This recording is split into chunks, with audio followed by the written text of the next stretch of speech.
मोतीर्न किशने परतोषतो वा मिथो विपद्येत गृहो व्रतानम् आदान्तगोभिर्विशतां तमिश्रं पुनः पुनः चर्वितो चार्वणानं मोतीर्न किशने परतोषतो वा मिथो विपद्येत गृहो व्रतानम् आदान्तगोभिर्विशतां तमिश्रं पुनः पुनः चर्वितो चार्वणानाम्।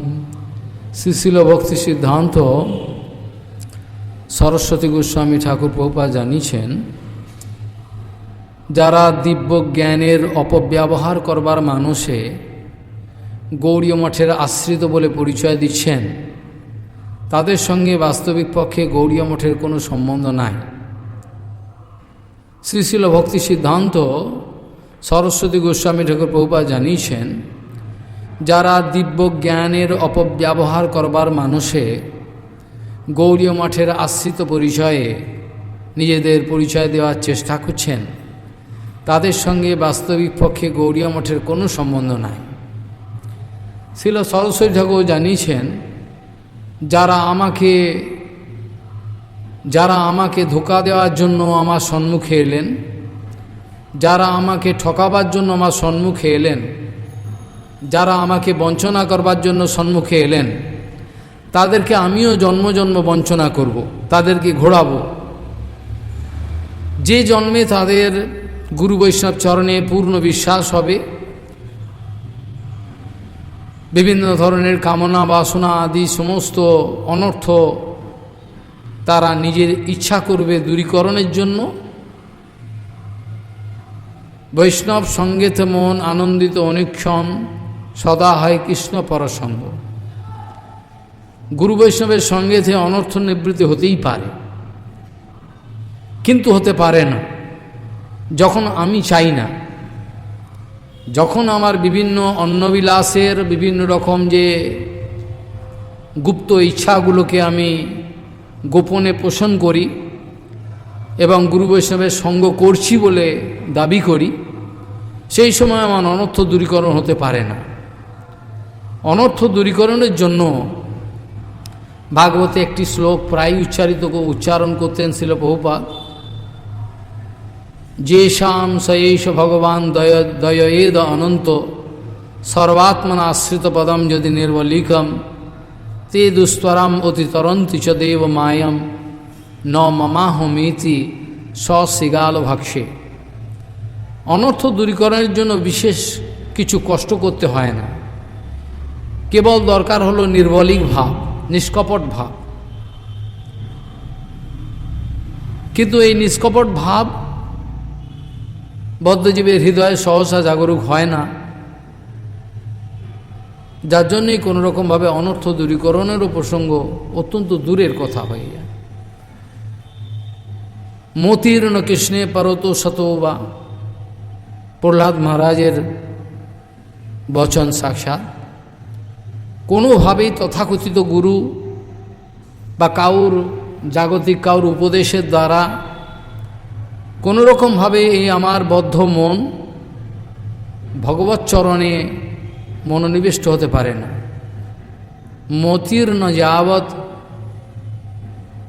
মোতীর্ণ কৃষ্ণে পরত শতবা, নিজের চেষ্টায় বা তথাকথিত কোনো কাউর উপদেশে কোনোরকমভাবেই এ মন কৃষ্ণচরণে অভিনিবিষ্ট হতে পারে না। মোতীর্ণ কৃষ্ণে পরত শতবা মিথ্য বিপদ্যিত গৃহব্রতানাম, যারা গৃহব্রতকে নিজের হৃদয়তে লুকিয়ে রেখেছেন। প্রভুপাদ প্রায় দুটো কথা বলতেন, একটা হচ্ছে সংকীর্তন মেধা, একটা হচ্ছে গৃহমেধা। গৃহমেধা আর সংকীর্তন মেধা, যাদের গৃহমেধা চিরকাল থাকবে বলে তারা দাবি করছেন, রেখে দিচ্ছেন, তাদের কোনো মঙ্গল হয় না। সংকীর্তন মেধা জাগরুক হওয়ার সঙ্গে সঙ্গে সংসার বন্ধন শিথিল হয়ে যায়। সংকীর্তন মেধা জাগরিত হওয়ার সঙ্গে সঙ্গে জড়জগতের বন্ধন সমস্ত কিছু অনর্থ আস্তে আস্তে দুর্বল হয়ে যায়। গৌড়ীয় মঠের অপ্রাকৃত শ্রবণ কীর্তন সদনে যে অকৈতব্য সত্যের কীর্তন হয়, বদ্ধজীবগণ সর্বদাই সেই সব অকৈতব্য সত্য কীর্তন থেকে নিজেকে অনেক দূরে সরিয়ে রাখার বিভিন্ন রকম ফন্দি আবিষ্কার করে। গৌড়ীয় মঠের অপ্রাকৃত শ্রবণ সদনে অপ্রাকৃত জগতের যে অকৈতব্য সত্য কথা আলোচিত হয়, বদ্ধজীবগণ সেই অপ্রাকৃত সত্য কথাকে শুনবে না বলে বিভিন্ন রকম প্ল্যান প্রোগ্রাম করে নিজেকে সেই হরিকথা কীর্তন থেকে অনেক দূরে সরিয়ে রাখেন, যাতে আমার মঙ্গল না হয়, কেউ যেন আমার মঙ্গল করতে না পারে। এ ধরনের ব্যক্তিদের জন্যই প্রভুপাদ এই কথা বলেছেন, যারা আমাকে ধোঁকা দিতে এসছেন আমিও তাদেরকে ধোঁকা দেবো। প্রভুপাদ অনেক সময় দুঃখ করে বলতেন, আপনারা হরিভজন করবেন বলে আমাকে কথা দিয়েছিলেন, আপনারা আমাকে বঞ্চনা করবেন না, আপনারা তো কথা দিয়েছিলেন, তাই জন্য তো এসছেন, হরিনাম নিয়েছেন, দীক্ষা নিয়েছেন, এইসব প্রসঙ্গ। ছিল নরোত্তম ঠাকুর মহাশয় প্রথমেই প্রেম ভক্তি চন্দিকার প্রারম্ভে যে শ্লোক আমাদেরকে শিখিয়েছেন নিজে আচরণ করে, সেটা কি? সেটা সবাই জানেন, সবসময় সেটা হরিকথা কীর্তন বা সবসময় এটা বলে থাকেন, কিন্তু সহসা সেটার মধ্যে কোনো অ্যাটেনশন দেয় না ভালো করে। সেটা কি? মানে অজ্ঞান অতিবিরন্দস্য জ্ঞানাঞ্জন শলাখ্যা চক্ষুর্মিলিতম येन তস্मै শ্রী গুরবে নমঃ। অজ্ঞান তিমিরান্ধস্য, এই অজ্ঞান তিমিরান্ধস্য এটার মানে কি?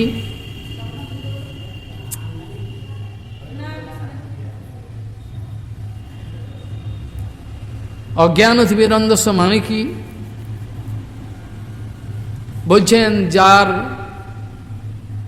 অনন্তকালের ইতিহাসে জীবাত্মার যে সমস্ত কামনা বাসনা আছে, বিভিন্ন ধরনের কৈতব্য আছে, সেগুলোকে দূরীকরণের জন্য গুরুচরণের কাছে, সদ্গুরুর কাছে উপস্থিত হলে তিনি কি করেন? মানে অজ্ঞান তিমিরান্ধস্য, তিমির মানে হলো এক ধরনের রোগ। তিমির বলা হয় এক ধরনের চোখের রোগ। তিমির কথাটার মানে হলো একটি চোখের ব্যাধি, যে ব্যাধিটা হলে পরে মানুষ ভালো করে দেখতে পায় না কিছু, তাতে অন্ধত্ব লাভ করে, প্রায় চোখে দেখতে পায় না ভালো করে।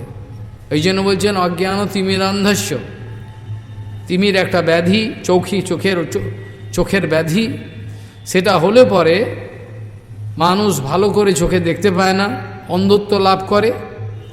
এটার অর্থ হলো এই, বিভিন্ন ধরনের কামনা বাসনার বশবর্তী হয়ে মানুষ জড়জগতে ভ্রাম্যমান হচ্ছে, কোনো রকমভাবে দিগদর্শন পাচ্ছে না, কোন পথে যাব, কি করব, কোন পথে গেলে আমাদের মঙ্গল হবে, কিছুই বুঝতে পারছেন না। এই অবস্থায় যদি সেই সব জীবের ভক্তিমুখী স্বীকৃতি, ভক্তি উন্মুখী স্বীকৃতি যদি অ্যাকুমুলেটেড হয়, জড়ো হয়, সেই ভক্তিন্মুখী স্বীকৃতি জড়ো হলে পরে প্রচুর পরিমাণে যখন পুঞ্জীভূত হয়, তখন তার সঙ্গে কোনো সদ্গুরুর সাক্ষাৎকার হয়। ভগবান বলরাম তাকে সদ্গুরুর কাছে পৌঁছে দেন। সেই সময় সে সদ্গুরু কি করেন?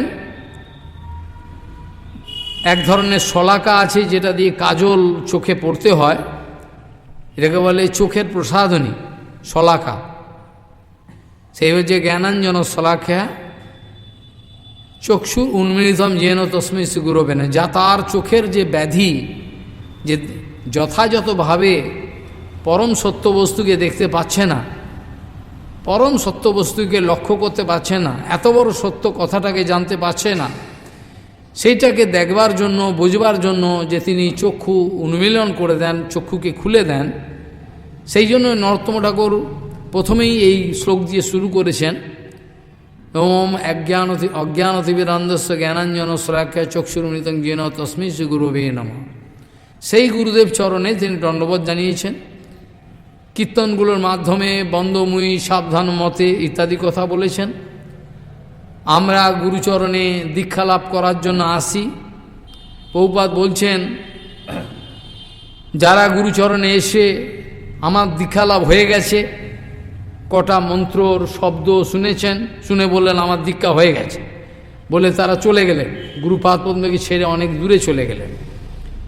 সেই সব মূর্খের কোনোদিনই দীক্ষা কার্য সম্পন্ন হয় না। তারা দীক্ষা কার্যের কোনো মানেই বোঝেন না।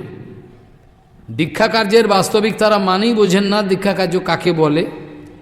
যদিও আপনারা অনেক সময় শ্লোকে বলে থাকেন, যারা পাঠ করেন বা যারা শোনেন তারা অনেকেই শোনেন, কিন্তু অনুভব কতটা হয় সেটাই হচ্ছে বিষয়, বিচারের বিষয়।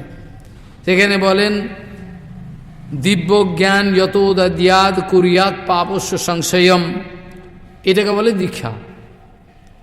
যাতে দিব্য জ্ঞানের উন্মেষ হয়, জড় দর্শন চলে যায়, অপ্রাকৃত দর্শনের উন্মোচন হয়, সেই যে দর্শনের শক্তিটা লাভ হয় গুরুপাদ পদ্মের থেকে, নিষ্কপটভাবে তার চরণে শরণাগতি হওয়ার ফলে সদ্গুরু হওয়া দরকার। সদ্গুরুর চরণে শক্তি থাকে, তথাকথিত গুরুর শক্তির কোনো অবকাশ নাই, সে সম্বন্ধে আমি আলোচনা করব কিছু। সেখানে বলছেন, দিব্য জ্ঞান যত দিয়া কুরিয়াত পাপস্য সংশয়ম, যাতে অনন্ত জন্মের পাপরাশি, পুঞ্জীভূত পাপরাশি সমস্ত ক্ষয়প্রাপ্ত হয়। অনন্তকালের যে পাপরাশি আছে, সদ্গুরু সেইটাকে শিষ্যকে যখন দীক্ষিত করবেন বলে মনে করেন, আর শিষ্য যদি মনে করেন আমি বাস্তবিক দীক্ষা নেব, পরস্পরের এরকম একটা যখন ভাব উপস্থিত হয়, তখন সেই মন্ত্র উপদেশ দ্বারা, সে মন্ত্রের অক্ষর মানে হলো ভগবত, মন্ত্রের উপদেশ মানে হলো ভগবানকে দিয়ে দেওয়া। যখন সদ্গুরু পাদপদ্ম মন্ত্রের উপদেশ করেন, তার মাধ্যমে ভগবানকেই দিয়ে দেন আমার হৃদয়ে, মন্ত্রের মাধ্যমে। যে মন্ত্র, সেই মন্ত্রকেই ভগবান বলা হয়। মন্ত্রই পরে যখন সিদ্ধিলাভ করে কেউ মন্ত্র জপ করতে করতে, তখন সেই মন্ত্রের স্বরূপ দেবতার দর্শন করে। মন্ত্রের যে অধিষ্ঠাত্রী দেবতা, কাম গায়ত্রী জপ করলে কামদেব, এগুলো দর্শন হয়। যতক্ষণ পর্যন্ত এগুলো হয় না, সেই গুরুপাদ পদ্ম যদি কাউকে দীক্ষিত করেন, তাতে সে লেখায় কোনো লাভ হয় না, সেই দীক্ষার মধ্যে কোনো বীর্য থাকে না। যার জন্য এখানে বলছেন, দিব্য জ্ঞান যত দিয়াদ কুরিয়াত পাপস্য সংশয়ম, সমস্ত অনন্ত পাপ রাশি, সমস্ত পুঞ্জীভূত পাপ রাশিকে ক্ষয়প্রাপ্ত হয়ে যায়, আর দিব্য জ্ঞান জাগরুক হয়, তবেই তাকে দীক্ষিত বলা হয়। আবার দীক্ষা কথাটার আনুষ্ঠানিক যে বিষয় আপনারা জানেন, সেটার মানে আপনারা বোঝেন। কোনো গুরুচরণে গেলাম, তিনি আমাকে একান্তে আমাকে মন্ত্রের কিছু উপদেশ করলেন, ব্যাস আমার দীক্ষা হয়ে গেল। কিন্তু এই ধরনের দীক্ষার কথা প্রভুপাদ বলেন নাই, যার জন্য বারবার তিনি বলতেন, তথাকথিত দীক্ষা এবং বাস্তব দীক্ষার মধ্যে অনন্ত পার্থক্য বিরাজমান রয়েছেন। তথাকথিত দীক্ষাটা কিছু বাস্তব দীক্ষা নয়, তথাকথিত দীক্ষাটাকে বাস্তব দীক্ষা বলা হয় না। বাস্তব দীক্ষা হওয়ার জন্য যে কন্ডিশনগুলো দরকার, সেটা আগেই বলা হয়েছে। যে শাংস এইস ভগবান দয়েদ অনন্ত, সর্বাত্মনা আশ্রিত পদম যদি নির্বলিকম। সর্বাত্মনা আশ্রিত পদম ফ্রম হার্ট, হৃদয় থেকে সর্বাঙ্গীনভাবে যিনি শরণাগতি হন, সর্বেন্দ্রিয় সমস্ত অন্তরের সত্তা নির্বলিক, মানে হচ্ছে নিষ্কপটভাবে, যখন স্বতঃস্ফূর্তভাবে গুরুচরণে আত্মনিবেদন, গুরুচরণে আত্মনিবেদন যখন সিদ্ধ হয়, তখনই সদ্গুরু তাকে দীক্ষিত করলে সেই দীক্ষার ফল পাওয়া যায়। সেটাকেই চৈতন্য চরিতামৃতে অত্যন্ত সহজ ভাষায় বলছেন, দীক্ষাকালে শিষ্যকালে আত্মসমর্পণ, সেই কালে কৃষ্ণদ্বারে করে আত্মসম, সেই দেহ করে তার চিদানন্দময়, অপ্রাকৃত হয়ে যায়। এই জন্য বলছেন যে দীক্ষাকালে শিষ্য করে আত্মসমর্পণ। যদি আত্মসমর্পণে কোনো রকম বাস্তবতা না থাকে, আত্মসমর্পণ যদি মিথ্যা হয়, সেক্ষেত্রে দীক্ষিত ব্যক্তির দীক্ষায় কোনো ফল লাভ হবে না। তাকে দিয়ে মন্দিরের কোনো সেবা পূজা আদি রন্ধন আদি কোনো কিছু করালে তার ফল গোষ্ঠীভোজনে সবাইকে ভোগ করতে হবে, প্রত্যেক যারা থাকবে তার সবাইকে। গোষ্ঠীভোজনে এইটা হচ্ছে সবচেয়ে মজা। গোষ্ঠীভোজনে কেউ যদি ব্যভিচার করে মন্দিরে, কেউ যদি ব্যভিচার করে পাঠ কীর্তনে, কেউ যদি ব্যভিচার করে রন্ধনে, তার সমস্ত ফল সবাইকে ভোগ করতে হবে, যারা আছেন সবাইকে। আর গোষ্ঠীভোজনের লাভ কি? কোনো যদি মহাপুরুষ মঠে থাকেন, তার যদি বাণী আমি শুনতে পাই, তার উপদেশে যদি আমি নিজেকে নিয়ন্ত্রিত করতে পারি, রেগুলেট করতে পারি, ওই মহাপুরুষের দর্শন আমি দিনরাত পাচ্ছি। সেই মহাপুরুষে মঠে রয়েছেন, তিনি আমাকে উপদেশ করছেন, ক্ষমা করছেন, কৃষ্ণের কাছে আমার জন্য নিবেদন করছেন। বৈষ্ণবের আবেদনে কৃষ্ণ দয়াময় এহেন পামর প্রতি হইবেন সদা। আমার এই ধরনের সুযোগটা থাকে। কোনো মঠে যদি মহাপুরুষ থাকেন, তিনি সর্বদাই তাদের সব শিষ্যদের যেন অপরাধ না হয় তার জন্য কৃষ্ণের চরণে নিবেদন করবেন। তার বাণী সেবা যে হয়, তিনি যে বাণী আমাদেরকে বলেন তার শোনবার অবকাশ হয়, অনেক কিছু কেটে যায়। কিন্তু তা না হলে অনেক বিপদ, বিভিন্ন ধরনের অসুবিধা দেখা দিতে পারে। যার জন্য দীক্ষা কথার এইটি হচ্ছে বাস্তব কথা। আত্মসমর্পণ হওয়ার সঙ্গে সঙ্গে দীক্ষা কার্য হয়। কিন্তু দীক্ষা মানে কেউ যদি বুঝে নেয়, কিছু মন্ত্র উপদেশ কিছু সময়ের জন্য আমি নিলাম, এইটি বোধহয় কিছু সময়ের জন্য আমাকে কিছু মন্ত্র উপদেশ করা হলো, অতএব আমার দীক্ষা হয়ে গেছে। কিন্তু প্রভুপাদ এই কথা বলছেন না, নরোত্তম ঠাকুর এই কথা বলছেন না, হরিদাস ঠাকুর এই কথা বলেন নাই। যখন পাপাচারিণী কে লক্ষ্যহীরা যখন তাকে তার চরিত্র নষ্ট করবার জন্য এসেছিল, হরিদাস ঠাকুর বারবার একই কথা বলেছেন প্রতিদিনেই, যে আমি প্রতিদিন আমি দীক্ষিত হই মন্ত্রেতে, সেই জন্য আমার দীক্ষা যতক্ষণ আমার সমাপ্ত না হবে মন্ত্র সংখ্যা নাম, ততক্ষণ আমি তোমার যে কথা আমি রাখতে পারছি না। তুমি যদি বসো অপেক্ষা করো, তাহলে আমি চেষ্টা করব, তোমাকে সঙ্গ দেব। কিন্তু বাইরের জগতের লোক বুঝতে পারছেন না, হরিদাস ঠাকুর তাকে নিজের উচ্চ সঙ্গ দানের দ্বারা সেই পতিতাকে উদ্ধার করেছিল। হরিদাস ঠাকুর লক্ষ্যহীরা ভাবছেন আমি তাকে নিজের সঙ্গ দিয়ে তাকে পতিত করব, ফেলে দেব, এইটা ভাবছেন, সঙ্গ চাইছেন। হরিদাস ঠাকুর বলছে হ্যাঁ তুমি যা চাইছো তো আমি পালন করব। কিন্তু লক্ষ্যহীরার মানেটা বুঝছে না। যারা তত্ত্ববিদ মহাপুরুষ তারা বুঝতে পারছেন, সে ভাবছে তার সঙ্গ দেবে আমাকে, সঙ্গ কথাটার মানেই বোঝে না। লক্ষ্যহীরা সঙ্গ কথার মানে বোঝে না। ভক্তিবিনোদ ঠাকুর সঙ্গ কথার মানে বলেছেন যে যার সঙ্গে মানুষ প্রীতি বিনিময় করে তার সঙ্গেই তার সঙ্গ হয়। যে বস্তু বা যে ব্যক্তি যে কিছুর সঙ্গে যার প্রীতি বিনিময় হবে তার ট্রিমেন্ডাস অ্যাফিনিটি জাগ্রত হবে, আসক্তি জাগ্রত হবে, প্রীতি হলেই তার সঙ্গ হবে। হরিদাস ঠাকুরকে সে সঙ্গ দান করে তাকে পতিত করবে বলে এসছে। হরিদাস ঠাকুর প্রতিবারই বলছেন হ্যাঁ তোমাকে আমি সঙ্গ, যা চাইছো তা হবে, আমি সঙ্গ দেবো। দেখা গেল হরিদাস ঠাকুর সত্যি কথাই বলছেন। হরিদাস ঠাকুর নিজের উচ্চ সঙ্গ দান করেছেন, তিনি যে মহাভাগবত। হরিদাস ঠাকুর নিজের উচ্চ সঙ্গ দান করেছেন কাকে? লক্ষ্যহীরাকে। তারপরে লক্ষ্যহীরা এই যে 3 দিন 3 রাত্রির 3 দিন নয় 3 দিন মানে 3 দিন যাবৎ রাত্রিকালে অনর্গল যে হরিদাস ঠাকুরের নাম সংকীর্তন শুনলেন, এবং হরিদাস ঠাকুর ভগবানের কাছে এই লক্ষ্যহীরার জন্য প্রার্থনাও করলেন, বৈষ্ণবের আবেদন কৃষ্ণ দয়াময়। তাতে দেখা গেল কি লক্ষ্যহীরার চরিত্র পরিবর্তন হয়ে গেল। লক্ষ্যহীরা পায়ে পড়লেন 3 দিন পর। এর দ্বারা আমরা কি বুঝলাম? লক্ষ্যহীরা অনেক পাপাচারিণী ছিলেন, অনেক পাপ করেছেন, কিন্তু জীবনে সেরকম বৈষ্ণব অপরাধ কিছু করেন না। বৈষ্ণব অপরাধ করলে মুশকিল হয়ে, ভাগবতের কাছে বৈষ্ণবের কাছে হরিকথা শুনেও অনেক সময় কাজ হয় না। কেন হয় না? প্রভুপাদ বলছেন যদি পূর্বের প্রচুর অনর্থ, মানে অনর্থ বলতে এই অপরাধ প্রচুর অপরাধ করার ফলে তার হৃদয়ে চিত্ত হল বজ্রসমে, চিত্ত হল বজ্রসম, তুয়া নামে নানবে বিকার, হতাশ হইয়া হরি তব নাম উচ্চ করি, বড় দুঃখে ডাকি বারবার। এই কথাটা ভক্তিমৃত কীর্তনে বলেছেন, জাম কীর্তনে সুন্দরভাবে বলছেন, আমি হতাশ হয়ে তোমার নাম ডাকছি, আমার চিত্ত বজ্রসম হয়েছে। বিশ্বনাথ চক্রবর্তীবাদী এসব সুন্দর ব্যাখ্যা করেছেন। কোনো জীবাত্মার হৃদয় যারা ভজন করতে বলে আসছেন, যারা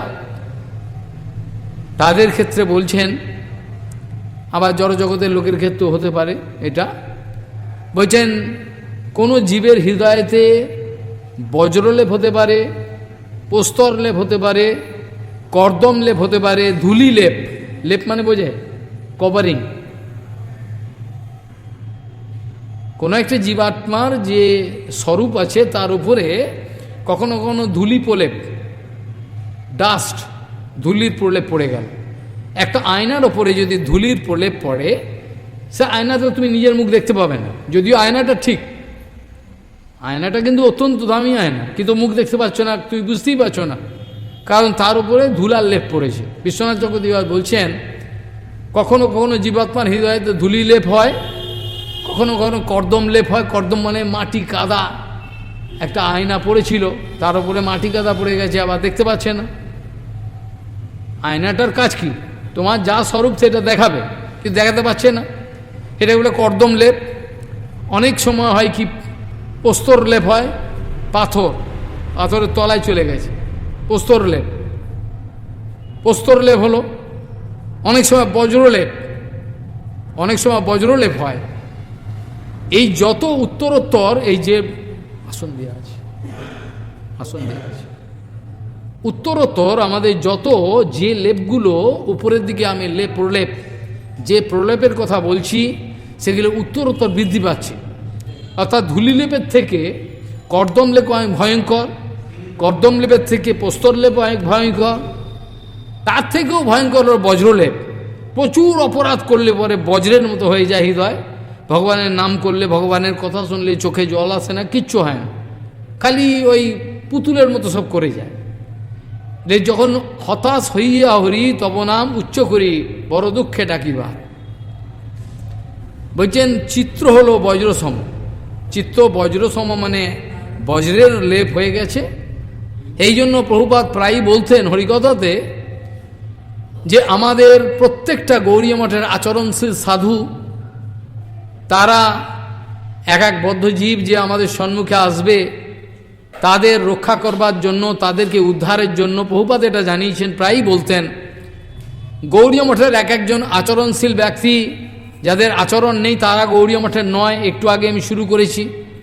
গৌড়ীয় মঠের এক এক আচরণশীল ব্যক্তি এই সমাজ সংসারের বদ্ধজীবের উদ্ধারের জন্য তারা গ্যালন গ্যালন রক্ত ব্যয়ের জন্য ব্যস্ত থাকবেন, অধৈর্য হবেন না। যদি আপনাদের পরোপকারের সংকল্প থেকে থাকে, যদি আপনারা সাধুব্রত গ্রহণ করেছেন এই সংকল্প নিয়ে যে আমরা সাধু হয়েছি, জগৎকে উদ্ধার করব, অবশ্যই নিজের প্রাণ যদি যায়, এই সংকল্প যদি আপনাদের হৃদয়ে থাকে, তাহলে আপনারা জেনে রাখুন আপনাদের মধ্যে অধৈর্য ভাব আসবে না, পেশেন্সই থাকবে।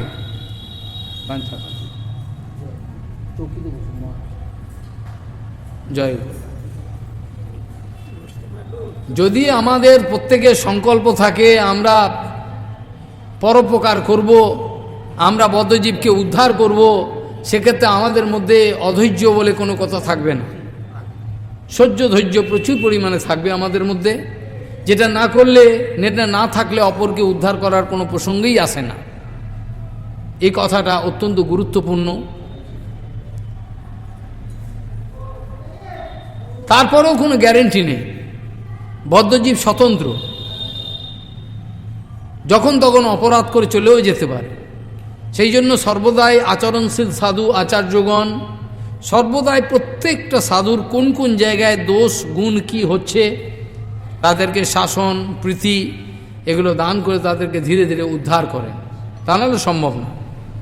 যার জন্যই ভগবান শ্রীকৃষ্ণ উদ্ধবকে উপদেশ প্রসঙ্গে এই কথা বলেছেন, আচার্যর অরণির আদ্য অন্তে বাসি উত্তর আরণি তৎপ্রবচনম সন্ধ্যানম বিদ্যা সন্ধি সুখাবহ।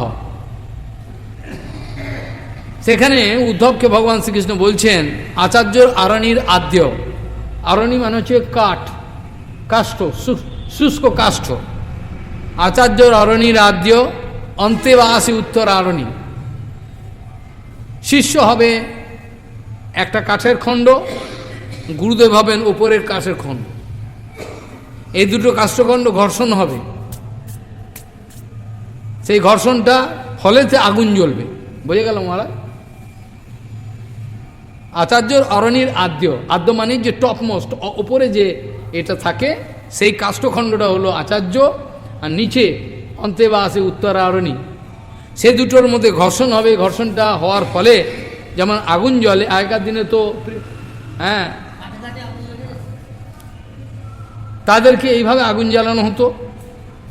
সেরকম আচরণশীল আচার্য, যিনি তত্ত্বজ্ঞানী, যার সম্বন্ধে উপনিষদ সব জায়গায় বলা আছে শব্দে পরেচ নিষ্ণাতম ইত্যাদি কথা বলা আছে। শব্দব্রহ্ম এবং পরব্রহ্মে যিনি নিষ্ণাত, সেই গুরুদেব শিষ্যকে কি করবেন? এই যে ঘর্ষণ ক্রিয়া বললো, এটা কেমনভাবে হবে? তৎপ্রবচনম সন্ধ্যানম। এই প্রবচনটাই হলো যেমন দেশলাই কাঠি এরকম ঘষতে হবে, ঘষতে হতে আগুন জ্বলে উঠবে। এই প্রবচনটা হলো ওই দেশলাই কাঠি ঘর্ষণ। প্রবচনের দ্বারা কি হবে? শিষ্যের হৃদয়ের যত অনর্থ রাশি আছে, সে অনর্থ রাশি বিদূরিত হবে। তারপর দিব্য জ্ঞানের একদিন উন্মেষ হয়ে যাবে, আগুন জ্বলে উঠবে। আগুন মানে ভগবানের প্রতি ভালোবাসার আগুন। এই কথাটাই নরোত্তম ঠাকুর শুনলে মনে হবে, তোমরা যে কীর্তনটা করো, হ্যাঁ, চক্ষুদান দিল যে এই জন্মে জন্মে প্রভু, এই প্রত্যেকটা লাইনে, প্রত্যেকটা ওয়ার্ড, প্রত্যেকটা অক্ষরের যে এত সুন্দর ব্যাখ্যা আছে, কেউ এসবের মধ্যে কোনো অ্যাটেনশন দেয় না। যার জন্য আজ আমাদের দুর্গতি। আজ আমাদের এই দুর্গতিটা কেন? আমরা আমাদের নিজের ইচ্ছা মতো কথা বলি। প্রত্যেকটা কথা হওয়া দরকার গুরুবর্গের আনুগত্যে। সৌতপন্থা, আমাদের সৌতপন্থার অনুশীলনের জন্য এই মঠ মন্দির। এখানে কোনো ইচ্ছা মতো, নিজের ইচ্ছা মতো, খেয়াল খুশি মতো সিদ্ধান্ত আলোচনা করলে হয় না। এই জায়গাটা আমাদের গৌড়ীয় মঠ মানে হলে এখানে সৌতপন্থার অনর্গল মন্দাকিনী প্রবাহ চলছে। সেই প্রবাহতে আমাদের সব আমাদের স্নাত হতে হবে। কেন? নিষ্ণাত গুরুপাদ পদ্ম আমাদেরকে স্নান করাবেন, আমাদেরকে স্নান করাবেন। আর আমরা এই জগতে শরীর ছেড়ে দিলেও আমরা অপ্রাকৃতিক জগতে যেতে পারবো না যতক্ষণ না অনর্থ আমাদের যায়। সেই জন্য বৈকুণ্ঠ যাওয়ার আগে, বৈকুণ্ঠ জগতে যাওয়ার আগে আমাদের বিরজা নদীতে স্নান করতে হয়। আগেও বলেছি অনেকবার, হরিকথাতে আছে বিরজা। যখন জীবাত্মা আস্তে আস্তে ওঠে, এটা হচ্ছে দেবীধাম। দেবী মহেশ ধাম তেসু তেসু তে তে প্রভাব নিচয়া বিহিতষ্ট জেন আছে না ব্রহ্মসংগীতা, সেইখান থেকে আস্তে আস্তে বিন্যাস আছে। হ্যাঁ, ভূর ভুব স্ব মহ ইয়ন তপ সত্য, সত্যলোককে ট্রান্সেন্ড করে সেখান থেকে তোমার কি হবে? মায়া জগৎ কাটিয়ে তুমি পাবে হচ্ছে, কোথায় যাবে? মায়া জগৎ কাটিয়ে সেখানে পাবে হচ্ছে এই যে বিরজা নদী, চিন্ময় জল বিশাল। সেই বিরজাতে জীবাত্মাকে ধৌত করা হয়। জীবাত্মা can take a nice bath. জীবাত্মাকে চান করানো হবে। চান করার পরে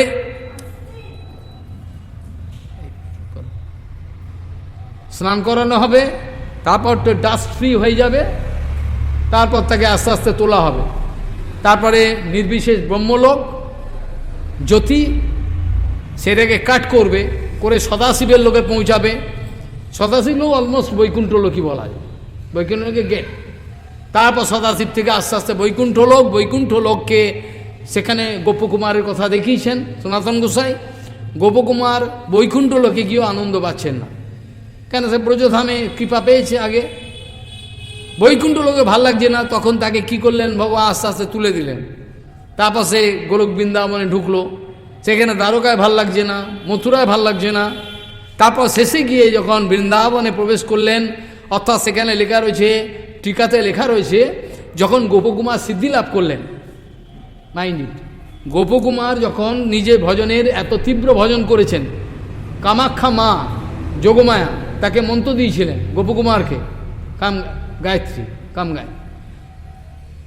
সেই মন্ত্র সিদ্ধি হলো, যখন সিদ্ধি হয়ে যখন তিনি পুরো একেবারে ভগবত ধামে প্রবেশ করবেন, তখন কোন সময় গোপকুমারের সিদ্ধি হলো, কিরকম না বলছেন ভগবান শ্রীকৃষ্ণ সায়ংকালে কি করছেন, সায়ংকালে সমস্ত গোপবালককে নিয়ে এবং গৌ বাছুর সব নিয়ে একবার দৌড়াতে বংশীধ্বনি করতে করতে ছুটে ছুটে আসছেন। সব ফুলের বৈজন্তী মালা, ধুলায় ধূসরিত অঙ্গ কৃষ্ণের, আর সমস্ত সখাগণ দৌড়াচ্ছেন, সব হই হই করতে করতে আসছেন। কোথায়? এখন ঢুকবেন নন্দগ্রামে। ওই সময় গোপকুমারের সিদ্ধি হলো, গোপকুমার গিয়ে প্রবেশ করলেন মানে বৃন্দাবনের অন্তঃপ্রকোষ্ঠে। সেখানে গিয়ে দেখছেন কৃষ্ণ ভগবান এই গৌ বাছুর নিয়ে সব ছুটতে ছুটতে আসছেন। দেখার সঙ্গে সঙ্গে কৃষ্ণ কি করলেন, ওখানে লেখা রয়েছে, কৃষ্ণ ছুটে এসে গোপকুমারকে আলিঙ্গন করলেন, চুম্বন করলেন, করে বললেন, সখা এত তোমার দেরি হলো কেন? আমি তো এত তোমার জন্য অপেক্ষা করছিলাম এত দিন ধরে। এই হলো কৃষ্ণের কথা। অপ্রাকৃত জগতে আমি যে কথাটার প্রসঙ্গে এটা বললাম সেটা কি, আচার্য অরণ্যের আদ্য, অর্থাৎ এই বিদ্যাসন্ধি সুখাবহ যে অপ্রাকৃত হরিকথা আলোচনা হবে, এই অপ্রাকৃত হরিকথার যে দিব্য তেজ আছে, বীর্যবতী হরিকথা, এর দ্বারা শিষ্যের হৃদয়ের যত কালিমা সমস্ত দূরীভূত হওয়ার পর তারপর তার মধ্যে প্রেমের আগুন জ্বলে উঠবে, ভগবানের সঙ্গে সম্বন্ধ জাগরুক হয়ে কান্না পাবে, তখন তার আগে নয়। এই জন্য নরোত্তম ঠাকুর মহাশয় এই কথাগুলো কীর্তনেতে বলেছেন, শ্রীগুরু চরণপদ্ম, কেবলি ভগতি সদম ইত্যাদি কথা বলেছেন। এখানে অনেক গুপ্ত কথা আছে এর মধ্যে। সেখানে ব্যাখ্যায় বলছেন, নরোত্তম ঠাকুর মহাশয় দীক্ষাদানটাকে উদাহরণের কোনো একটা বিষয় মনে করেন নাই। যেখানে দিব্যজ্ঞানের উন্মেষ হওয়ার কোনো সম্ভাবনাই, পসিবিলিটি নাই, সেখানে দীক্ষা হয়েছে, এটা হয় না। সেখানে বলতে চাইছেন যে দীক্ষা কার্যটা কেমন, যেমন হরিদাস ঠাকুরের কথা ওঠালাম। হরিদাস ঠাকুর প্রতিদিনই বলছেন, লক্ষ্যহীরা বেশ্যাকে বলছেন, আমি প্রতিদিন নতুন নতুন ভাবে আমি দীক্ষিত হই নামযজ্ঞে, আমি নামযজ্ঞে দীক্ষিত হয়ে প্রতিনিয়ত। কাজে আমার যতক্ষণ এই নামযজ্ঞ শেষ না হচ্ছে ততক্ষণ তোমাকে আমার সঙ্গ করতে পারছি না, মানে সঙ্গ দিতে পারছি না। নিজের উচ্চ সঙ্গ দিয়ে সাধুরা জগতে যে বদ্ধজীবকে উদ্ধার করে, কিভাবে উদ্ধার করে, তার টেকনিকটা কি, কৌশলটা কি? নিজের উচ্চ সঙ্গ দান করে বদ্ধজীবকে তুলে আনে। যেমন মাছকে, কাল না কদিন আগে আমি বলছিলাম আলোচনা প্রসঙ্গে, যেমন মাছকে ধরা হয়, জলেতে ছিপ দেয়, ছিপ দিয়ে বসে রাখে, মাছ কখন ধরা পড়বে জালেতে, তারপর তাকে তুলে আনে। এরকম বদ্ধজীব কিছুতেই ভগবদ্ধামে যেতে চাইবে না, তাদেরকে কায়দা করে ধীরে ধীরে খেলিয়ে খেলিয়ে ওদেরকে তুলে আনতে হবে অপ্রাকৃত ধামে। তা নাহলে তার ভালো খাওয়া দিলে হবে না। শুধু ভালো খাওয়া গেল, বহুপাতের সময় মহারাজ আমরা শুনেছি গুরুপাদ বলতেন, বাবা তখনকার প্রসাদ মানে যদি এখনকার লোক যদি চিন্তা করে, ও স্বপ্নে ভাবতে পারবে না। পাতলা ডাল, একটা লাপড়া, কোনো মতে, তাতেও আনন্দের সঙ্গে সবাই ভজন করছেন। কি আনন্দ আমাদের! এই আনন্দটা কোথা থেকে আসতো? ভক্তিবিনোদ ঠাকুর যোগপীঠ যখন হবে, ভক্তিবিনোদ ঠাকুর নিমন্ত্রণ করেছিলেন, সেখান থেকে অনেক ইম্পর্টেন্ট লোক এসেছিলেন। তারা এসে যখন প্রসাদ পেতে বসলেন, তারা মনে করছেন অনেক ভালো মন্দ খাবো। তারা যখন প্রসাদের সামান্য স্বরূপ দেখে বুঝতে পারছেন না তারা অপ্রাকৃত স্বরূপ, তখন দুঃখের সঙ্গে জানাচ্ছেন, পরে তাদেরকে তো কিছু বলা হলো না, তারা জানতেই পারলো না এটি প্রসাদ, এটাই প্রসাদ। আমরা ভালো খাওয়া দিয়ে, টাকা পয়সা দিয়ে কোনো শিষ্যকে রাখতে পারবো না। যদি অপ্রাকৃত জগতে সেই প্রীতি ভালোবাসা না দেয়া যায়, সেই শক্তি না দেয়া যায়, তাহলে বদ্ধজীবকে কখনোই ওঠানো যাবে না। সেই জন্য নরোত্তম ঠাকুর দীক্ষা করার তাৎপর্য বলছেন যে যখন থেকে সিনসিয়ার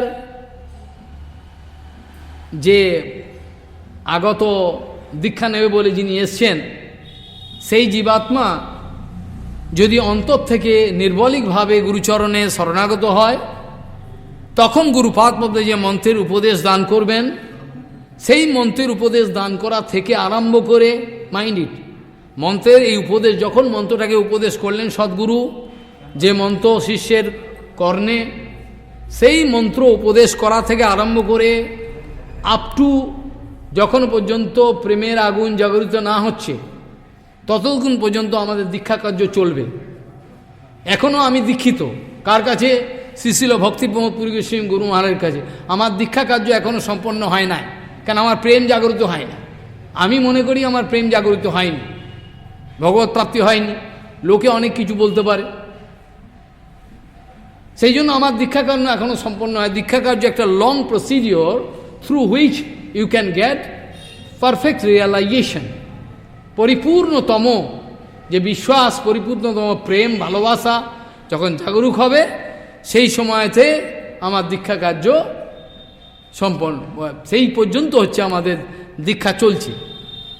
সদ্গুরু, আমার দীক্ষাগুরু এবং শিক্ষাগুরুকে ভিন্ন করার কোনো কথা বলা হয়নি। শিক্ষাগুরু এবং দীক্ষাগুরুকে কৃষ্ণদাস কবিরাজ গোস্বামী চৈতন্য চরিতামৃততে এক বলেছেন। শিক্ষাগুরু দীক্ষাগুরুকে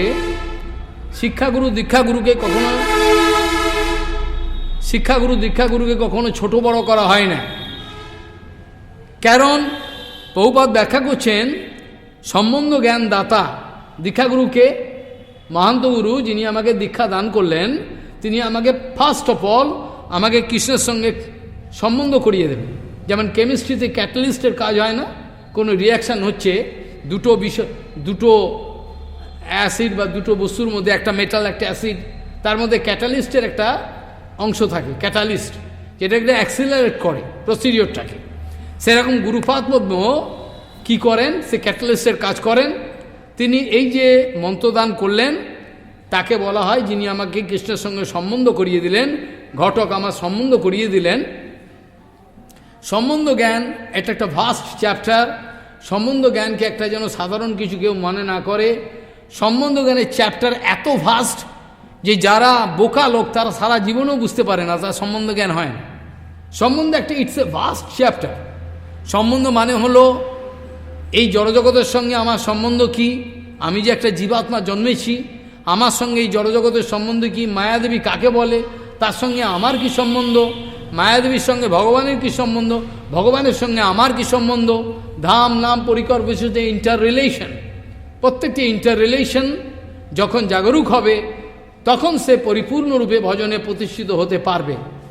এই জন্য প্রভুপাদ প্রায়ই বলতেন, সম্বন্ধ জ্ঞানের জাগরুক না হওয়া পর্যন্ত, সম্বন্ধ জ্ঞানের জাগরুক না হওয়া পর্যন্ত কাউর গুরুচরণের ভগবত ভজন, গুরুচরণের আশ্রয় গ্রহণ করে ভগবত ভজন শুরু হতে পারে না। প্রভুপাদ এই কথা প্রায়ই বলতেন, কিন্তু কেউ এটা খেয়াল করে না। সম্বন্ধ জ্ঞানে জাগরুক না হওয়া পর্যন্ত কেউ বাস্তবিক পক্ষে ভগবত ভজন শুরু করতে পারে না। ভগবত ভজনে এটা আভাস হতে পারে, it is like Bhagavat bhajan, it can be like Bhagavat bhajan, but not Bhagavat bhajan. Bhagavat bhajan actual শুরু হতে পারে না। সম্বন্ধ জ্ঞান যখন জাগরুক হয় তখন থেকে এবার ভগবত সম্বন্ধ হয়ে গেল, তারপর অবিদেয়, কোয়েশ্চেন অফ অবিদেয় নাও কামিং। সম্বন্ধ জ্ঞান না হলে অবিদেয় কী করে হবে? অবিদেয় মানে ইটস এ প্রসিডিওর, আমি সেবা করছি, সেবাটাকে অ্যাকশন। হ্যাঁ, ওই জন্য গোস্বামীগণ সুন্দর ব্যাখ্যা করেছেন যে এই যে কৃপাটা, এটা মানসিকভাবেও এই যে ভক্তি, একটা হচ্ছে ভক্তির টু ফোল্ড, ভক্তি অনেক ভাগ আছে, বেসিক্যালি এটা দুরকমভাবে ভাগ করতে পারো। একটা হচ্ছে মানসিক হৃদয়তে স্ফূর্তিপ্রাপ্ত হবে, এটা মানসিক ভেতরে হবে, আর একটা হচ্ছে বাইরে, ভক্তি মানে অ্যাকশন, ভক্তি মানে অ্যাকশন, এটা বাইরে, ভজ ধাতু থেকে সেবায়াম।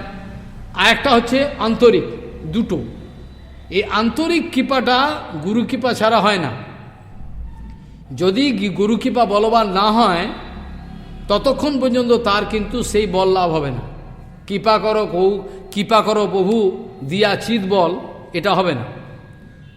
এই জন্য নরোত্তম ঠাকুরের ওইটাতে ব্যাখ্যাতে বলা হয়েছে, আদৌ গুরু কৃপাই হচ্ছে বলবত্তরম, সবচেয়ে বড় হচ্ছে পাওয়ার হচ্ছে গুরু, তার থেকে পাওয়ারটা সবচেয়ে বড়। যদি কেউ মনে করেন মহারাজ আমরা তো এই কথা শুনিনি, আমরা তো শুনেছি শ্রবণ কীর্তন করলে পরেই নাকি হয়ে যায়, আমরা শুনেছি নাকি শ্রবণ কীর্তন করলে হয়ে যায়, কেন চৈতন্য চরিতামৃত বলা আছে এবং মহাপ্রভুর চেতদর্পণ মার্জন শ্লোকের ব্যাখ্যাতে পাওয়া যায়। কিন্তু তার আগে একটা কথা আছে, সেটা হচ্ছে গুরু কৃপা সেখানে আছে কি। গুরু কৃপা না হওয়া পর্যন্ত শ্রবণ কীর্তন তার শোনবার অধিকারও জন্মাবে না। শ্রবণ কীর্তন যে সে ডাইজেস্ট করবে, শ্রবণ কীর্তনটা যে শুনে সে ডাইজেস্ট করবে, সে পাওয়ারটা আসবে না। যদি বলেন উদাহরণ, অনেক উদাহরণ আছে, পরপর অনেক উদাহরণ আছে, প্রচুর ভাগবত শাস্ত্রে বিভিন্ন জায়গায় উদাহরণ আছে প্রচুর। একটা একটা করে উদাহরণ দিলে অনেক সময় লাগবে। যদি উপনিষদের কথা দেখা যায়, সেখানে উপমন্যুর কথাই ধরুন। উপমন্যু মহারাজ, উপমন্যু অগ্নি দেবতার কাছে লাভ করলো ব্রহ্মবিদ্যা, করলো কি না? নচিকেতা লাভ করেছে ব্রহ্মবিদ্যা। কিন্তু লাভ করা মানে অনেকে মনে করে বইটাকে পড়লাম আমার জ্ঞান লাভ হয়ে গেল। আমার কথার ভাইটাল কথা, কিন্তু এই কথা আমি পরে আরও বিস্তৃতভাবে আলোচনা করব, আজকে সামান্যভাবে আলোচনা করছি। অনেকে মনে করলো শ্রবণ কীর্তন করলাম হয়ে গেল। শ্রবণ কীর্তন করলেও দিব্যজ্ঞান নাও আসতে পারে, কিন্তু সেটা নির্ভর করছে কে কত পরিমাণে কৃপা লাভ করেছে, সদ্গুরুর কৃপা, সৎ বৈষ্ণব সদ্গুরুর কৃপা লাভ করেছে, সেটার উপর নির্ভর করছে। যদি তাই হতো তাহলে উপমন্যু সে শুনেছে, সে কেন আবার গুরুদেবের কাছে এসে বললেন যে আপনি আমাকে আবার উপদেশ করুন? বলে তুমি তো শুনেছ। বলে না, আপনার কাছ থেকে আমার। ওই জন্য বেদে বলা আছে যে আচার্যবান পুরুষ বেদ। আচার্যবান মানে যে আচার্যকে লাভ করেছে সেই পরম পুরুষের জ্ঞান লাভ করবে। পুরুষ বেদ মানে সেই পুরুষ, মানে অর্থাৎ পরম পুরুষ সংক্রান্ত জ্ঞান লাভ করবে।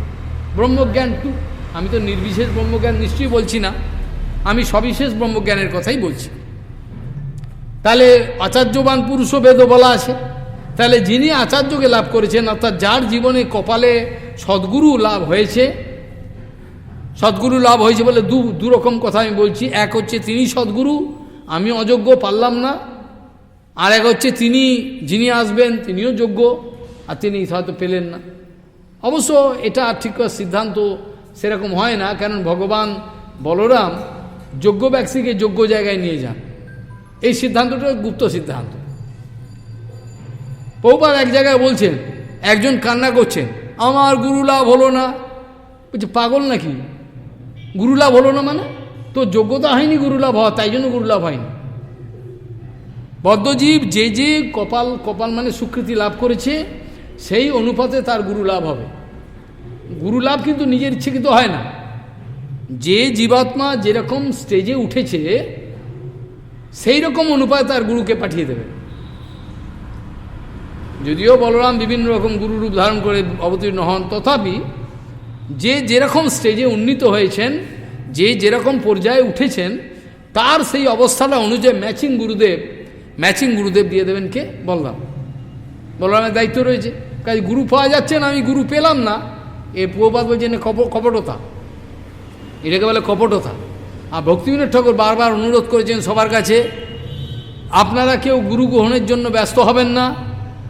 আপনাদের যদি সিনসিয়ারিটি থাকে, যদি অন্তরের নিষ্ঠা জাগ্রত হয়, আপনাদের যদি ইচ্ছা থাকে, সত্যি আপনাদের জীবনের সর্বস্ব আপনারা ভগবত চরণে দেওয়ার জন্য ব্যস্ত রয়েছেন, নিষ্কপট ভাব যদি থাকে, তাহলে জেনে রাখবেন আজ না হলেও কালকে আপনি সদ্গুরু পাইয়ে দেবে আপনাকে ভগবান। গুরুচরণ প্রাপ্তির জন্য ব্যস্ত হবেন না, গুরুচরণ প্রাপ্তি হওয়ার জন্য আপনারা ব্যস্ত হবেন না। এটা আপনার কোনো প্রচেষ্টার দ্বারা হবে না, এটা ভগবান পাইয়ে দেবেন বলরাম। আপনি গুরুচরণ প্রাপ্তির জন্য ব্যস্ত হলেন, ওখানে কেউ 10,000 শিষ্য হয়েছে, কোন গুরু আপনি কি ঝাঁপিয়ে বললেন আগুনে? প্রপাত যে এভাবে বদ্ধজীবগুলো সব অমঙ্গল বরণ করছে, তারা গুরুচরণ আশ্রয়ের বিষয়টাই বোঝে না, তারা মরছে। ভক্তিবিনোদ ঠাকুর বলছে আপনারা জন্ম অপেক্ষা করুন, যদি এই জন্মে গুরুদেব না পান, পরের জন্মে আপনাকে পাইয়ে দেবে, কিন্তু তথাপি ব্যস্ত হবেন না, দুম করে গিয়ে আগুনে ঝাঁপ দেবেন না, একটা অসৎ ব্যক্তির কাছে গিয়ে ঝাঁপ দেবেন না, আপনারা মরে যাবেন। যেও ভজন হতো তাও শেষ হয়ে গেল। কেন? অসৎ গুরু কী করবেন? সমস্ত শিষ্য সঙ্গকে নিয়ে নরক গমন করবেন। উপনিষদে এসব কথা বলা আছে। যো ব্যক্তি অন্যেন শৃণতি য বলা আছে না? যে অন্যায় কথা কীর্তন করেন, যে অন্যায় কথা শ্রবণ করেন, তো উভৌ जो भक्ति नैरहितम अन्नयेन शृणोति तौ उभौ नरकं घोरं व्रजतः कालम अक्षयम। ব্রজতঃ, হ্যাঁ,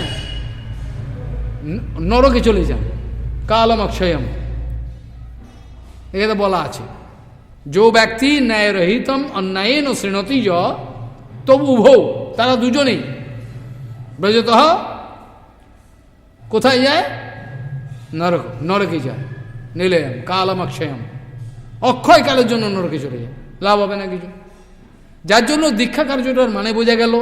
এবার যে মহাপুরুষের কথা বলা হয়েছে, যার আবির্ভাব তিথি আজকে, বহু সৌভাগ্যক্রমে আমাদের এই মহাপুরুষ আমাদের কাছে এসেছিলেন কৃপা করবার জন্য।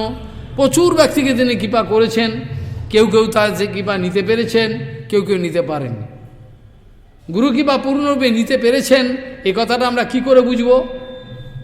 আমরা কি করে বুঝব এই ব্যক্তি, এই এই এই বৈষ্ণব গুরুদেবের পূর্ণ কৃপা প্রাপ্ত হয়েছেন? কি করে আমরা বুঝব? যার কাছে হাজার হাজার শিষ্য এসে পায়ে মাথা দেবে সেই তাকেই নাকি? হ্যাঁ, যার গলায় বিষের বড় মালা পড়বে, যাকে বেশি করে পা ধোয়াচ্ছে লোকে, সেই? প্রভুপাদ বলছেন না, প্রভুপাদ বলছেন না, আপনারা বোকা হবেন না। হয়তো দেখা গেল যাকে পূর্ণ কৃপা করেছেন গুরুদেব, তাকে জগতের লোক কেউ চেনেই না, লুকিয়ে রয়েছেন। ওই জন্য পরম পূজ্য কেশব গোস্বামী একটা কথা বলতেন হরিকথাতে, যেখানে যেই ব্যক্তি, যেখানে যেই বস্তু পাওয়া যায় না, I mind it, Keshab Goswami বলছেন যেখানে যে বস্তু পাওয়া যায় না, বর্তমানে আমরা মূর্খ লোকগুলো সেইখানে সেই বস্তুটা পাওয়ার জন্য ব্যস্ত হয়ে যায়। বোঝা গেল? বাংলায় বললাম কি, যাহা জো চুজ মিলতাই নেই, you cannot get it here, but you try to get it here. How is that possible? Source is not, potential is not there. ইংরেজিতে বলা হয়, if potential is not there, how you can get that, how you can expect? আমার কাছে কিছু দুধ আছে, milk is there, হ্যাঁ, কিন্তু সেই মিল্ক থেকে আমি মাখন পেতে পারি যদি স্টার করি। কিন্তু কোনো একটা জলকে যদি আমি এরকম এরকম মন্থন করে বলে মাখন পাবো, আরে জলের মধ্যে তো মাখন পাওয়ার যে দুধের মধ্যে পটেন্সিয়াল আছে, তাই আমি মাখন পেয়েছি। কিন্তু জলের মধ্যে তো মাখন পাওয়ার মধ্যে কোনো পটেন্সিয়াল নেই, মাখন কী করে পাবে? রুট কজটা সেখানে থাকা দরকার।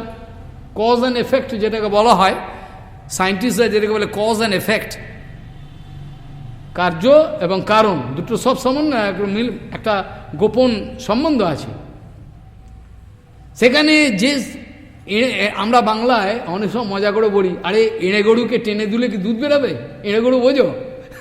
মহারাজ মজা করে বলতেন, এঁড়ে গরুকে টেনে দুলে কি দুধ বেরোবে? এঁড়ে গরু দুধ কোত্থেকে পাবে তুমি? ভালো করে দুইছে ঘন্টার পর ঘন্টা, কী করে বেরোবে? সেরকম গুরুপাদ পদ্মের কাছে যারা আসেন, তিনি দেখেই বুঝতে পারেন এর দ্বারা হরিভজন সম্ভব নয়, এ হরিভজন করতে পারবে না। ভক্তিময় ঠাকুর বলছে, জন্ম জন্ম অপেক্ষা করুন, যদি আপনার মধ্যে ইচ্ছা থাকে গুরুচরণ প্রাপ্তি হবেন, ভগবত ভজন করবেন, আপনাকে ভগবানের দায়িত্ব, এটা বলরামের দায়িত্ব, পাঠিয়ে দেবেন। তথাপি আপনারা আগুনে ঝাঁপ দেবেন না, দিয়ে মরছেন, আমাদের কি করার আছে? সেই জন্য সঠিকভাবে বিচারটা হলো, এই মহাপুরুষ জগতে এসছেন, প্রভুপাদের কাছে আসার সঙ্গে সঙ্গে প্রভুপাদের সঙ্গে কোনো জীবাত্মা আসার সঙ্গে সঙ্গে এইটা, এই কোয়ালিটিটা each and every acharya should have. প্রত্যেক আচার্যের মধ্যে এই গুণাবলী থাকা দরকার, it has to be there. যদি না থাকে মুশকিল, যে সামনে আসবে দেখেই বলে দেবে এর দ্বারা কী হবে। প্রভুপাদের অতিমত গুরুপাদ বলতেন, কি ক্ষমতা আমরা বুঝতে পারতাম না। প্রভুপাদের সময় যে আসতেন দেখার সঙ্গে সঙ্গে বুঝতে পারতেন আদৌ ভজন করবে কিনা, আর একে কি সেবা লাগানো যায়। যোগ্য ব্যক্তিকে অ্যাপ্রোপ্রিয়েট সেবা দিতেন, যার যে সেবা করার ঠিক এক্স্যাক্ট সেই সেবা তাকে দিতেন। বড় আশ্চর্য ক্ষমতা ছিল প্রভুপাদ, বড় আশ্চর্য। এই ক্ষমতা জগতের কাউর হওয়া খুব মুশকিল। ওই জন্য বদ্ধজীবকে হরিভজনে লাগানো, এটার জন্য আচার্যের ক্ষমতা চাই। আচার্য এনগেজ করবেন, কেন বদ্ধজীব এনগেজ থাকতে পারে না, পারে? বদ্ধজীব কখনোই কন্টিনিউয়াসলি হরিসেবায় নিয়োজিত থাকতে পারে না, ইট ক্যান নট বি, হতে পারে না। বদ্ধজীবকে এনগেজ রাখবার মতো সেই অবস্থা, সে কৃপা গুরুপাদ বন্ধ শিষ্যের হৃদয় সঞ্চারিত কর। গুরুপাদ পদ্মের কৃপা যদি শিষ্যের হৃদয়ে ট্রান্সলেট না হয়, না যায়, তাহলে কখনোই শিষ্যের পক্ষে হরিভজন করা সম্ভব নয়। নিজ ক্ষমতায় হরিভজন করে নিয়েছে, এই কথাটা শাস্ত্রের কোনো জায়গায় নাই। নিজে পাওয়ারের দ্বারা, নিজে ক্ষমতার দ্বারা আমি হরিভজন করে নেব, আমার কাউকে দরকার নেই, এটা গাধা, মূর্খের কথা। আমার কাউকে প্রয়োজন নেই, আমি ভজন করে নেবো, করে নিয়ে দেখাও তুমি। ওই জন্য গৌড়ীয় মঠের ভজন মানেই হচ্ছে প্রথম থেকে শেষ পর্যন্ত কান্না। গৌড়ীয় মঠের ভজন ও বিপ্রলম্বের ভজন, শুরু থেকে শেষ পর্যন্ত খালি চোখের জল ফেলতে হবে, কৃপা করো কৃপা করো, কাঁদতে হবে। চোখের কোনো জল নেই, হৃদয় শুষ্ক হয়ে গেছে মরুভূমির মতো। মরুভূমি বললে ভুল হবে, বজ্র বলা হলো না। এই জন্য প্রভুপাদ প্রায়ই বলতেন মহারাজ হরিকথাতে, এই জীবাত্মাগুলো যে হৃদয়গুলো পাষাণের মতো হয়ে গেছে, পাষাণও নয়, বজ্রের মতো। প্রভুপাদ বলতেন এই হৃদয়তে আমাদের হরিকথার ডিনামাইট চার্ট করতে হবে।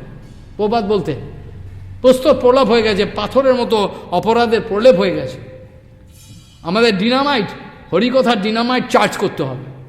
যেমন পাথর ভাঙে না, ডিনামাইট ফেরে তার হৃদয়কে চুরমার করে দিতে হবে, দেন নতুনভাবে আমরা রিকনস্ট্রাকশন করব। গুরুদেব তাই তো করে, পুরনো যে দূষিত দুর্গন্ধ যে অবস্থাগুলো ছিল সেটাকে সে চুরমার করে দিয়ে কী করে, রিকনস্ট্রাক্ট করে, তাই তো আমার হৃদয়টাকে গঠন করে। তারা আমার মতো চরিত্রহীন, আমার মতো দুস্থ লোক কী করে হরিভজন করতে পারে? আমার মতো দূষিত ব্যক্তি, জড় কলমসে আমার হৃদয় পরিত রয়েছে, আমি জড় শোক বুক ছাড়া কিছু জানি, নিজের শোক সুখ এবং শান্তি, নিজে এনজয়মেন্ট, যেটাকে কীর্তনতে সুন্দরভাবে বলছেন যে পরের যে সুখ তাতে আমার দুঃখ হয়, পরে যদি সুখ হয়, ভালো কিছু হয়, আমার দুঃখ হয়। তাহলে এই অবস্থাটা আমার রয়েছে। এই অবস্থাটাকে তিনি তুলে আমাকে কত সফট, কত ডেলিকেট আমাকে করবেন, কত নরম করবেন, কত সফিস্টিকেট করবেন, আমার হৃদয়টাকে অর্নামেন্ট, ভক্তির অলঙ্কার দিয়ে আমাকে সাজাবেন আমার হৃদয়টা, যাতে আমি অন্তত মানুষ হতে পারি। বাইরে আমার সাধু বেশ, ভিতরে আমি জানোয়ারের মতো রইলাম, লাভটা কী হল? এ তো সমাজ সংসারের অমঙ্গল হবে। ওই জন্য ভক্তিবিনোদ ঠাকুর একটা কথা বলতেন, ভক্তিবিনোদ ঠাকুর বলতেন এই যে কোনো ধর্মীয় সংস্থাগুলো, ভক্তিবিনোদ ঠাকুরের কথা ভালো করে শুনুন, শুনলে দুঃখ হবে কিন্তু এটি সত্যি কথা। ভক্তিবিনোদ ঠাকুর বলছেন যে কোনো আচরণহীন দুশ্চরিত্র ব্যক্তিগণের দ্বারা, ভক্তিবিনোদ ঠাকুর বলছেন কোন আচরণহীন ব্যক্তিগণের দ্বারা যে ধর্মীয় সংস্থা সংগঠিত হয় তাতে কোনো আদর্শময়ী শিক্ষা প্রসারিত হতে পারে না। বোঝা গেল বাংলাটা? বাংলা বলছি কিন্তু খুব সোজা। ভক্তিবিনোদ ঠাকুর বলছেন কোনো চরিত্রহীন ব্যক্তিগণের দ্বারা, আচরণহীন ব্যক্তিগণের দ্বারা যে মঠ মন্দির বা ধর্মীয় সংস্থা সংগঠিত হয় তাতে কোনো আদর্শময়ী শিক্ষা প্রসারিত হতে পারে না, বরং তাতে সমাজের সাধারণ লোক নিষ্ঠিবন অর্থাৎ থুতু ফেলে, থুতু দেয়, তাদের আচার নিচু আদর্শ দেখে তারা থুতু মারে, নিন্দা করে যে এদের থেকে তো আমরা ভালো, এই কথা বলবার সুযোগ পায়। ভক্তিবিনোদ ঠাকুর এই কথা জানিয়েছেন, কত বড় কথা। তা আমাদের এমন ক্রিয়াকর্ম করতে হবে না যাতে আমাদের নিন্দা শুনতে হয় বাজারে, ট্রেনে বাসে আস্তে আস্তে দেখা যায় অনেক সময় এই চর্চা করছেন গৌড়ীয় মঠের, কিন্তু গৌড়ীয় মঠ ওই বস্তু নয়। আমি তাদেরকে কি করে বোঝাবো? তারা তো নিন্দা করতে চাইছেন, এরা নিন্দা করার কাজ করেছেন বলি, এরা নিন্দা করার কাজ কেন করেছেন? তাই তারা নিন্দা করার সুযোগ পেয়েছেন। ভক্তিবিনোদ ঠাকুর ওই জন্য বলছেন সাধু জীবন অত্যন্ত নির্মল জীবন হবে, যেখানে কোনো একটা আঙুল দেখিয়ে কথা বলবার মতো লোক না থাকবে। কেন যে থাকে না? সাধু জীবন যদি নির্মল না থাকে তাহলে কোনো রকমভাবেই কোনো ধর্মীয় সংস্থার দ্বারা সমাজের কোনো বাস্তবিক মঙ্গল হবে না। অনেকে বলতে শুনেছি মহারাজ সব অ্যাডজাস্ট করে চলতে হয়, অনেকে বলতে শুনেছি, আমি এ কথা উত্তরও দিয়েছি। অনেকে বলছেন মহারাজ অ্যাডজাস্ট করে চলতে হয় মহারাজ, তাহলে কি করা যাবে? আমরা দেখো, যদি তোমার গুরুপাদ পদ্মকে অপমান করছে কোনো জায়গায়, আর কেউ যদি মনে করে ও অপমান করলেও আমাকে তার সঙ্গে কোনো রিলেশন, আমার সম্বন্ধ রাখতে হবে, কেন আমার মঠ মন্দির চালাতে হবে? আমি বললাম এটা তো তুমি সিদ্ধান্ত বিরুদ্ধ কথা বলছো। যিনি গুরু বৈষ্ণবের নিন্দা করবেন প্রভুপাদ বলছেন তার মুখদর্শন নিষেধ। ভক্তিবিনোদ ঠাকুর এই কথা জানিয়েছেন, ভক্তিবিনোদ ঠাকুর এই কথা জানিয়েছেন, বৈষ্ণব নিন্দিকের মুখদর্শন নিষেধ। প্রভুপাদ হরিকথায় জানাচ্ছেন যে বৈষ্ণব নিন্দায় অধৈর্য হওয়া, রেগে যাওয়া, এটি ভক্তি। প্রভুপাদ জানাচ্ছেন বৈষ্ণবের সমালোচনা, বৈষ্ণবের নিন্দাতে অত্যন্ত রেগে যাওয়া, এটাকেই বলে ভক্তি। যদি রেগে না যায়, যদি সে বলে মহারাজ এরকম হয়েই থাকে, তাহলে সে গাধা, সে ভক্তিরাজ্যে কিছু বোঝে নাই, তার সম্বন্ধ জ্ঞান হয় না। সে বলছে মঠ চালাতে, বলে মারে এরম করতেই আমি মঠ চালাও। তোমাকে কে বলেছে মঠ চালাতে? মঠ চালাতে তোমাকে কে বলেছে? যে মঠ চালিয়ে তুমি ভক্তি দিতে পারবে না, যেখানে প্রভুপাদ বলেছেন না কোনো বিষয়ী লোকের অর্থের দ্বারা যে মঠ মন্দির নির্মাণ হয়, সে কথা মনে করবেন না। প্রভুপাদ বলেছেন কোনো বিষয়ী লোকের অর্থের দ্বারা কখনো মঠ মন্দির নির্মাণ হয়, এ কথা আপনারা যেন ভাববেন না। মঠ মন্দির কখনো পয়সার দ্বারা নির্মাণ হয় না, যদিও বাইরের দৃষ্টিতে পয়সা লাগে। মঠ মন্দির ভক্তির দ্বারা হয়। মঠ মন্দির কোনো মহাপুরুষ যদি মনে করেন আমি মঠ মন্দির করবো, করবার আগে, সংকল্প হওয়ার আগে, বাইরে মঠ হওয়ার আগেই তার হৃদয়ে তো সংকল্প হয়ে গেছে। মহারাজ এটা কিন্তু গুপ্ত সিদ্ধান্ত একটা, আমি আর প্রমাণ দিয়ে বলবো। কোনো মহাপুরুষ কৃষ্ণপ্রেমে বিহ্বল, সে মনে করলেন আমি একটা মঠ মন্দির বানাবো, এটা করতে হবে সমাজের মঙ্গলের জন্য, যেমন প্রভুপাদ।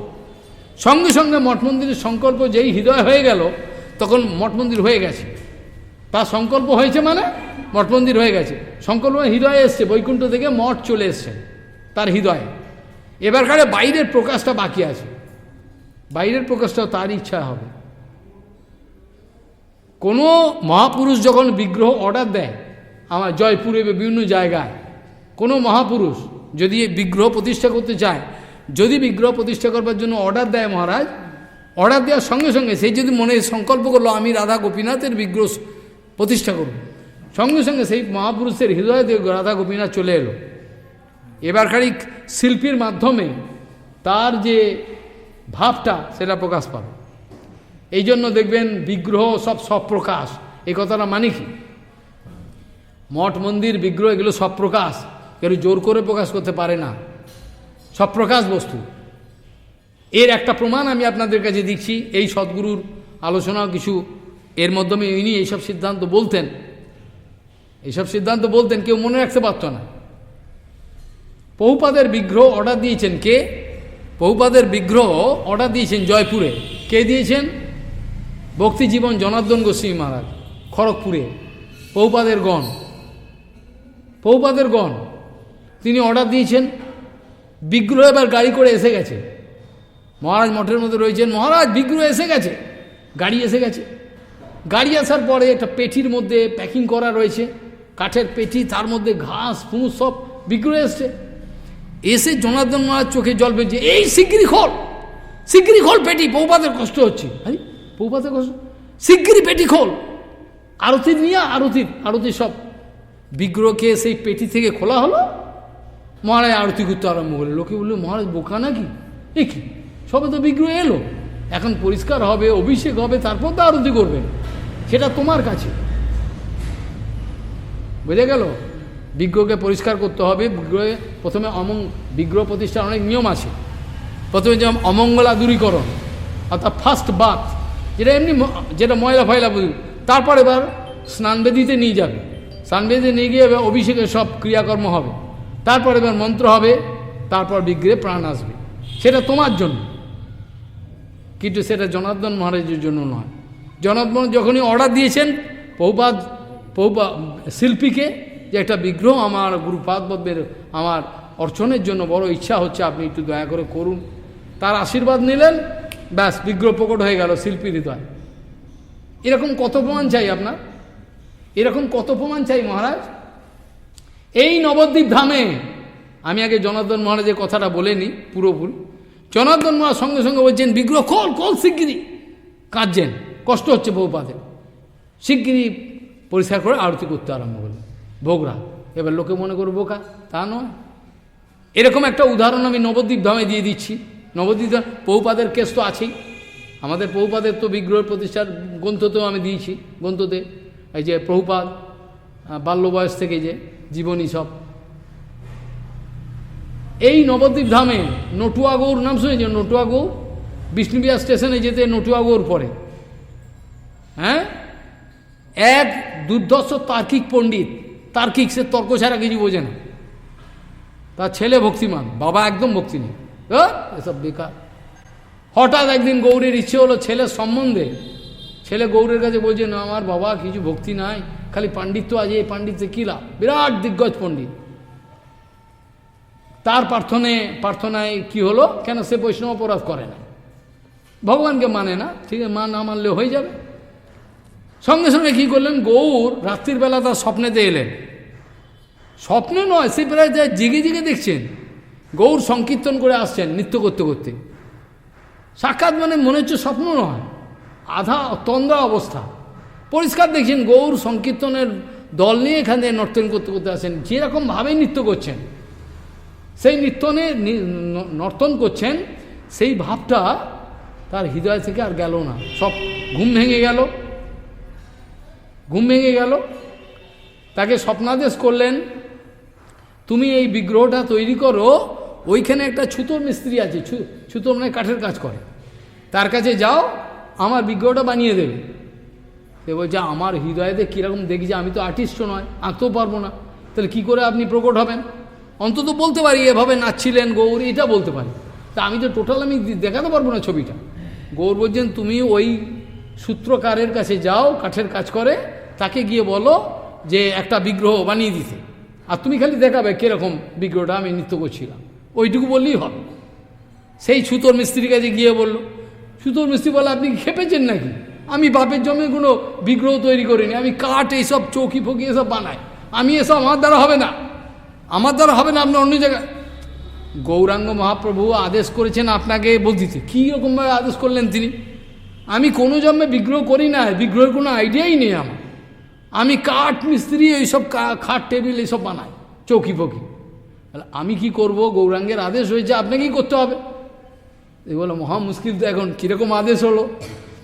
বলে কীরকম বিগ্রহটা হবে? বলে এইরকমভাবে গৌর নৃত্য করছিলেন, বলে একটু দেখালে পাটা হাতটা কীরকম।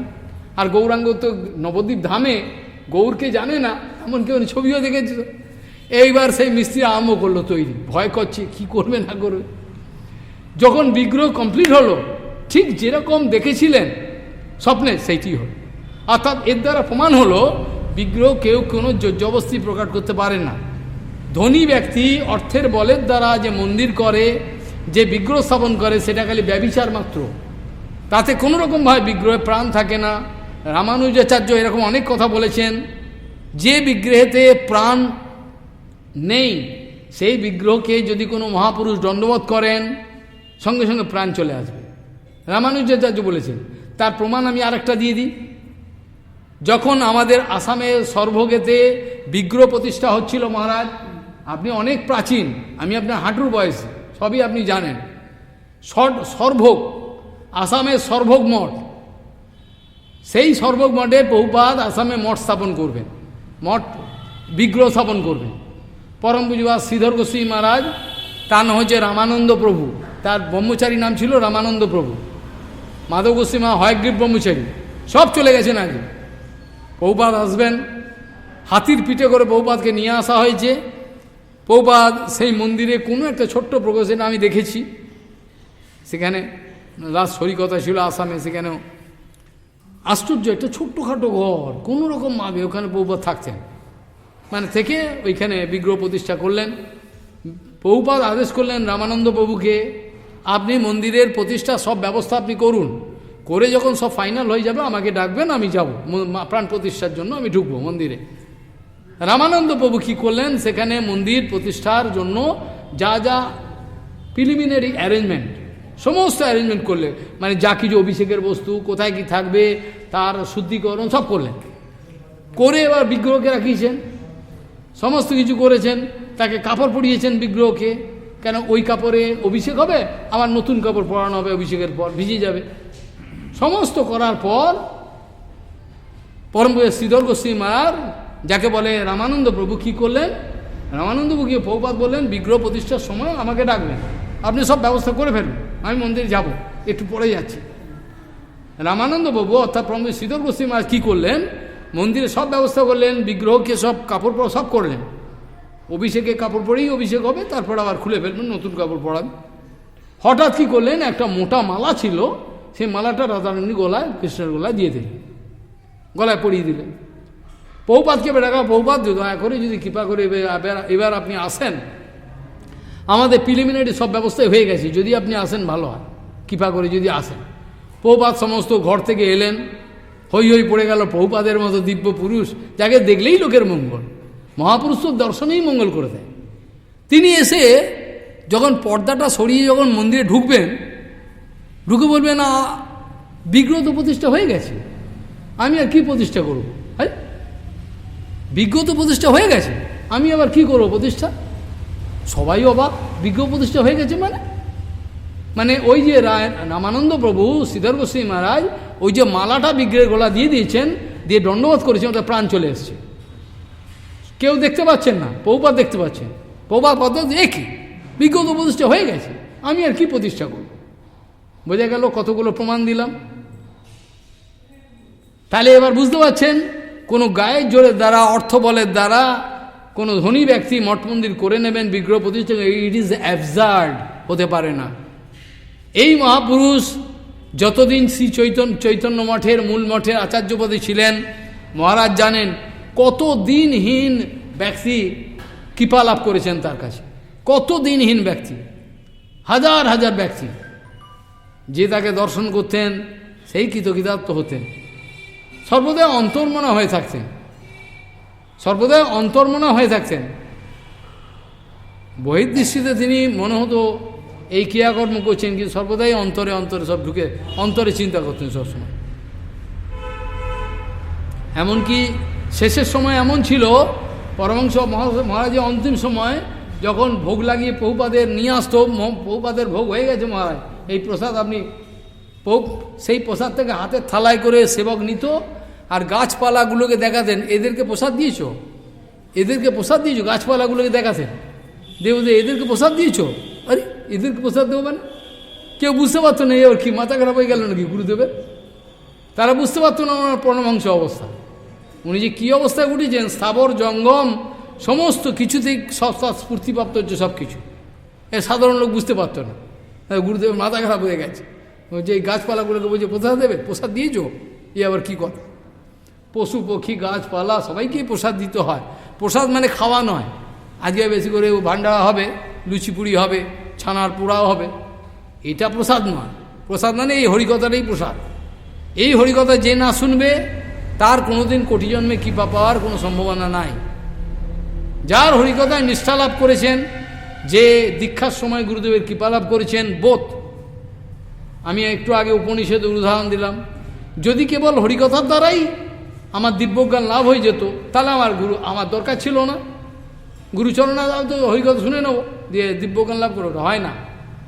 ওই জন্য সম্বন্ধ জ্ঞান জাগরণের জন্য আমার গুরুচরণ দিব্য জ্ঞান দেওয়া লাভ করার জন্য যতই আমি বাইরের হরিকথা শুনে থাকি, মহাপুরুষের কথা, যেমন অনেকে বলেন ভাগবতে ব্যাখ্যা শুনবে কোনো সময়, পরীক্ষিত মহারাজের কথা বলেন, মহারাজ পরীক্ষিত মহারাজ কোন গুরুচরণে আশ্রয় গ্রহণ করেছেন?